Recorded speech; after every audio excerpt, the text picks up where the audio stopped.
G'day, how you going there guys? Brand new from Hold Your Own. Getting back to you guys with a quick video. Today we're going to talk about strength specific warm-up. So what I'm going to do today is give you guys a 4-point checklist you guys can apply in your warm-up for your next workout.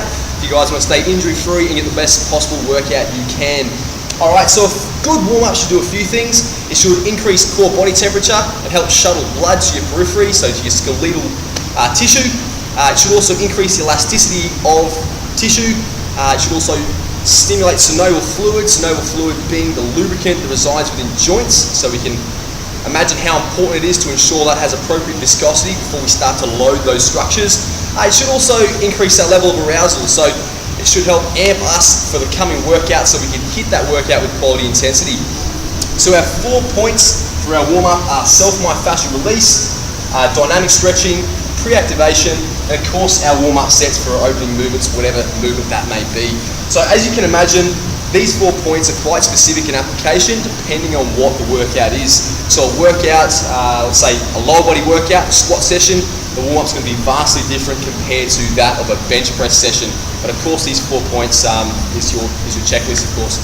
So self-myofascial release, so we may choose to use a foam roller or a myofascial release ball. The point of self-myofascial release is to break up any scar tissue, any fibrotic tissue that resides within that muscle belly, and of course break up any adhesions that reside within that myofascial network of the tissue that we're working on. A dynamic stretch is what we'll get onto next, and that serves to increase blood flow to target tissue, increase temperature, get that synovial fluid working, and of course amp us for that workout, so get us in the right state of mind. The next thing we'll get into is our pre-activation sequence. That serves to open up the neural pathways to our target tissue to ensure that it's automatically being utilised within our opening movement. And then of course we get our warm-up sets, and of course the volume of warm-up sets you choose to incorporate will be in direct relation to what your working load is for that day. Alright, so let's say for example we've got a squat session.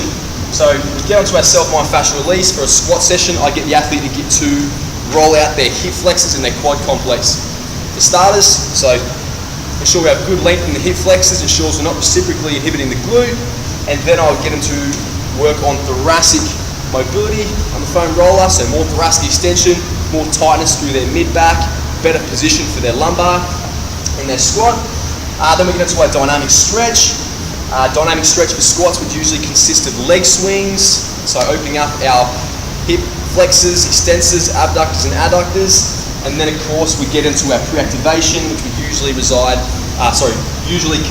of a series of glute max and glute med activation drills, and then we'd get onto our warm-up sets for our squat.